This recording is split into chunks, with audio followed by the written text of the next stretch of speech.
have with us in the studio this morning, because I'm not going to do it by myself, two gentlemen here. Honorable Ibrahim Bala Hassan is a member of the Bauchi State House of Assembly, and we also have Chris Nwaokobia, who is a spokesperson to Iraqi Vanguard. Gentlemen, welcome to Sunrise Daily. Thank you very much. Pleasure is mine.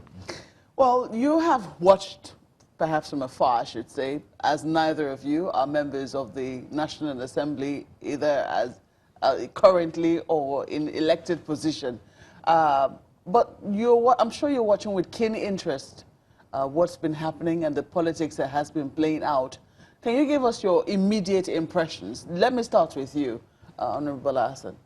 Well, Mark Bey, let me start by congratulating the APC family and President Muhammadu Buhari for getting re-elected for the second time. And I was here a few weeks ago, and we discussed extensively our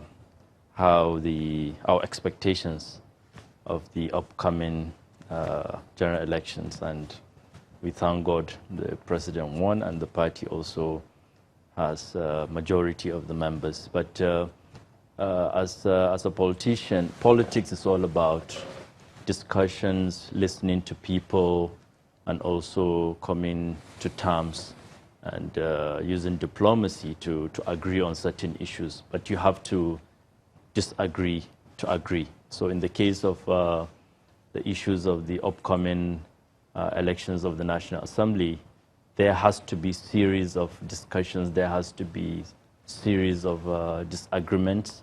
And what we expect in the upcoming election is to have a less rancorous kind of election, you know, unlike the 2015 elections, whereby there were a series of rebellion against the party, as we call it, because I'm a strong party man. I believe in party supremacy. But nevertheless, I believe those candidates that were recommended by the party is mere recommendation. They were not imposed. So it has to be clear to the general public. Senator Ahmed Lawal and House member, the House leader, Femi, they were not imposed. They were recommended, and it is left for the two candidates to convince their colleagues that they are up to the task to be the Speaker and the Senate President of the Federal Republic. So, in quotes, it's mere recommendation. I'd like to take you up on some of, what you've just said, because you say you have expectations, and, I would like to see whether your expectations are being met with the level of engagement we're currently seeing with those that are coming back to the House, those who will participate in the forthcoming elections of the 9th Assembly. But, Chris, let's get your own your impression so far. Do you see, I mean, you used to be in the APC, you've since left the APC, you're now with, are you with the PDP? No, I'm not. So the Iraqi Vanguard is very separate from the PDP, is it? Yes, it is. Oh, okay, that's interesting. But it seems affiliated somewhat, isn't it? Absolutely, because I was a spokesperson to a presidential candidate of the PDP, but I'm not a member of the PDP. So what are your impressions? What do you make of what has been happening? This tussle between party supremacy and no National Assembly independence. What do you think? Mokwe, let me say this, because I think that almost always you have a way of putting issues in proper perspective, and that's a compliment to you. Let me say this, that every so often you hear people in presidential democracy talk about party supremacy. You wonder what information they're leaving our children with. Party supremacy is primarily a dogma of parliamentary democracies. That is why in this country we have seen a Speaker of the House of Reps from a minority party in this country, Nwaokobia in the Second Republic. That is why we have seen a Senate president from a minority party. That is why you have the hoopla, the arguments everywhere about whether the APC can go it alone or whether they will have to negotiate, like you noted, negotiate and discuss with the PDP. The first thing is, yes, parties, based on how we practice our democracy, appears to be supreme. But in presidential democracy, almost always, That is why you have the leader, when you talk about the leader of the APC, you talk about either President Muhammad Buhari or Asiwaju Bola Ahmed Tinubu. You're not calling the chairman. Now, I'll give you a practical instance. You do not perhaps know the name of the chairman of the Democratic Party in the United States of America. You do not perhaps know the name of the chairman of the Republican Party in the United States of America. In Ghana, you perhaps do not know because they run a presidential democracy. You know, it's simply about the people. I am not saying that, oh, the party position should not be respected, but in parliamentary democracy, basically, the party that wins forms government and they follow in totality the ideology of the political party. Now you ask yourself, what is the ideological difference between the PDP and the APC and the other parties? This is fundamental because every time we talk about, I hear the chairman of the APC talk about, oh, the leadership of the National Assembly must be APC, the committee leaders must be APC, and I ask myself, where is the Nigerian people in this whole narrative? What about governance under a presidential democracy? And interestingly, I see that some of the leaders of the APC are beginning to say, let the National Assembly in the chamber determine and decide who becomes the speaker and perhaps who becomes the Senate president.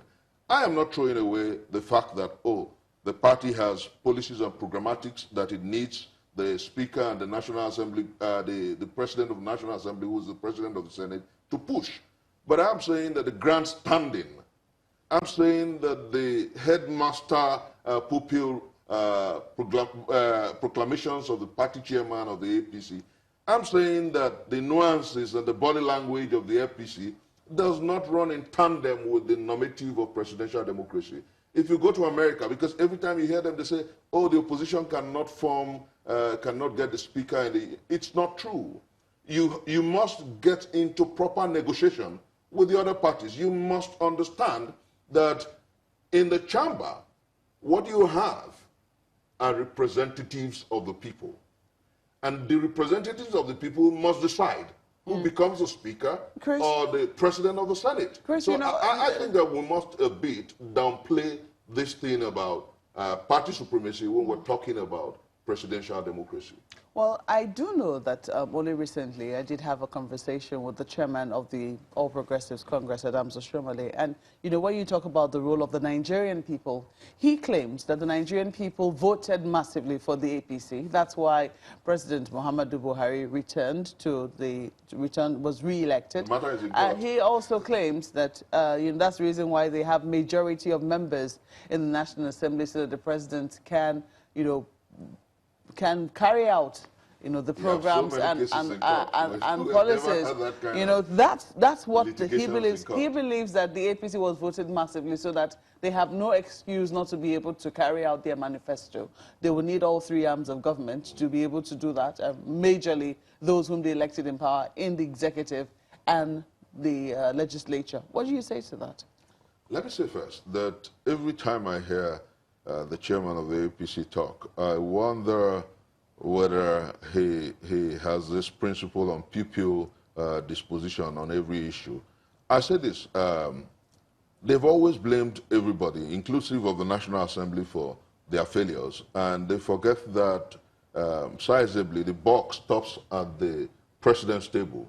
And now they're telling us that they want to have their way at the level of the National Assembly because they want to deliver on their manifesto.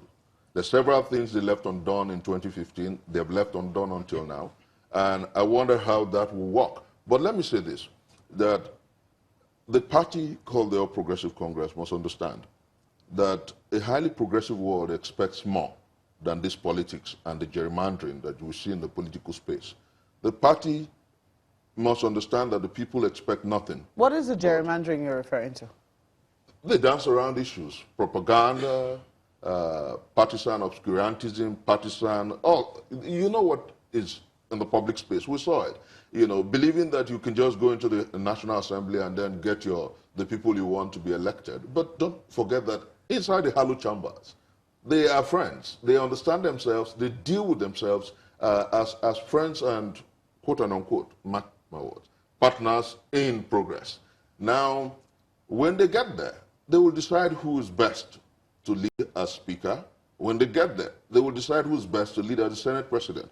But what is important, and that is what I beg of the National Assembly, is to understand that the challenges of leadership and national growth is far more stringent now than ever. Nigerians are expecting better governance. And to take you back to what you said about the chairman of the party saying that Nigerians voted massively, we have never seen, Mokwe, the kind of cases, over 700 litigations regarding the last elections. So the question is whether Nigerians actually voted massively for the APC. The question is whether Nigerians actually massively voted for the representatives. And until these cases are dealt with in the courts of law, I think that Adams Oshomole should learn a bit of humility. Well, I think that, you know, this is what we have for now. I mean, until those cases are upturned, what we have right now is that the APC has one majority seat in the National Assembly. But let me quickly come to Honorable Bala Hassan. You have heard him. He says that, you know, this talk about party supremacy should not have any place, or perhaps doesn't hold as much water because we're not practicing parliamentary democracy. You're a member of the State House of Assembly. What are your thoughts? Well, in both state and national legislative arms, both arms must respect the manifesto of the party. For example, in Bauchi, APC is the majority, and so also at the National Assembly, APC is the majority, and the party has a manifesto. And if you really want to achieve economic development, prosperity, etc., etc., part of the manifesto of the party includes all those issues of development, healthcare delivery, education, security. So members of the National Assembly and the executive work hand in hand. They are not built under the Constitution to fight each other. They are made to have synergy, to work on a manifesto in the interest of the people. So, Chris, I would like to correct you that the issue of party supremacy is not that the party is trying to impose candidates. I told you earlier, it's a mere recommendation based on what they saw in those candidates, their leadership traits, their own kind of capacity. For example, the House leaders in both chambers, the Senate and the House of Representatives, we saw the kind of capacity in Senator Lawal, we saw the kind of capacity in Honorable Femi, and the party prefers the two of them to lead the Honorable House and the Senate. You're putting it nicely. That's not the way the party chairman has but been put let me tell you one thing. Like let me tell you one thing. The party chairman is human, but what the president said is we need people that would be comfortable with, and the president also solicited the support of honorable members and the Senate members that they should follow due process, they should be very diplomatic, they should listen to people, and he even advised most of them, especially the contestants, to go back to their constituents and talk to them. Two things you just said. I mean, you talked about the party chairman being human. I was going to ask you whether he's creating problems for your party in terms of how he's spoken. That's one. The second is, you said the president says they want people they're comfortable with. Doesn't that raise his own set of problems in the sense that the National Assembly is supposed to act as a check as well? I mean, yes, it's supposed to work with the What I mean to be comfortable, yes. You have to be comfortable to know that a member of your party is capable of leading people irrespective of their party affiliation. It's not about imposing a candidate. This is exactly what we're trying to do. We made a recommendation for honorable members and the Senate to vote for so and so person. Is this about capacity of leadership? Yes, of course. Or this is about who is going to ensure that whatever it is we need or want from the National Assembly is simply because what a number of them are saying is we will not be rubber stamped. But let me tell you, Maupe, you know, the selection of leadership in the parliament is, especially in Nigeria, is not about the ruling party alone. PDP is involved, PRP is involved. There are so many parties involved in this. So we shouldn't think that it's only an APC affair. There are PDP members who you have to go and solicit their support. Your party chairman is not saying that. Your party chairman is saying we have the numbers. All we need is a simple majority. If the APC members toe our line, but at the same, we don't need the PDP. But at the same time, you have to be very diplomatic. You have to reach out to other political parties. So it's very important. Is it giving you problems? And no, I can't talk on behalf of the party chairman. But I'm telling you my position and the position of the majority and the president. We are reaching out to members of the opposition, because by the time you create leadership within the House, within the Parliament, some of the members of the opposition will have chairmanship positions, some of them will be deputy chairmen, some of them will have very important committees within the House and the Senate. So even at the state level, that's exactly what is happening during our time, 2015, and the incoming House of Assembly members in various states. That is exactly what they're trying to do. They talk to each other, inter-party and intra-party. They have to talk to other political parties in order to create a kind of leadership that will be very peaceful, very cordial, and also PDP, they have their own manifesto, APC, they have their own manifesto, and everybody is trying to create a kind of leadership that will respect each other's manifestos in the interest of the people. So, Chris, APC is not trying to impose candidates on Nigerians or on the parliament. We are discussing, we are reaching out at state level and at the national level. Well, let me say this, that my brother and friend is romanticizing the issues. Simply note the words, like you noted, of the chairman of the party. I remember he did not just talk about the leadership positions, he talked about committee leaderships, that the party has enough majority and that he does not want to see the party in the opposition produce leadership of strategic committees. And I asked myself, was he elected as a member of the Ninth Assembly? Asked myself, where does the demands of the constituents and the positioning of the constituents come in place? And I asked myself... Constituents? The constituents, the people who perhaps elected these people, parties, local governments, the individuals, the Nigerian people, because we call them the National Assembly. Yes, I'm being generous here, because of course we've seen since 1999. The people don't know much about these committees. Come on, Chris. Because since 1999 we have seen people who are elected as members of the National Assembly, and they see it like a trophy, and they must relish and do whatever they want, and perhaps never going back to the people to give account of their statesmanship or their leadership, and then they come seasonally to throw freebies and handouts at the people. But what we must understand is that a country, like every other society, is in a flux. We must move forward, and we must lay fundamental templates for the new, the incoming assembly. And that is why I am saying that I buy his words. I wish Adam Soshomole would sound like this, that they have to negotiate. Talk with the people, talk with the party in the opposition, talk with the other elected members. But the truth is that whatever they do, I believe that the time has come for the National Assembly to understand that the challenges of leadership are far more enormous and monstrous now than ever. Nigerians are saying that we are the nadir in just about everything that concerns our lives. Infrastructural development, we're the nadir regarding issues about resource control, petroleum issues. This is regardless of whoever emerges. Exactly. Yes, what I'm trying to say is that the National Assembly must understand that not only are they going to be checks to the excesses of the executives, they must see themselves as carrying a monstrous responsibility. And when they do that, their independence will be at the core. And then they will look for someone, maybe as Speaker or as a Senate President, who will defer more to the challenges of leadership than about whether the presidency and the party is comfortable with him or her. I think that the time has come for us to understand let us take up this that one. the issues are deeper.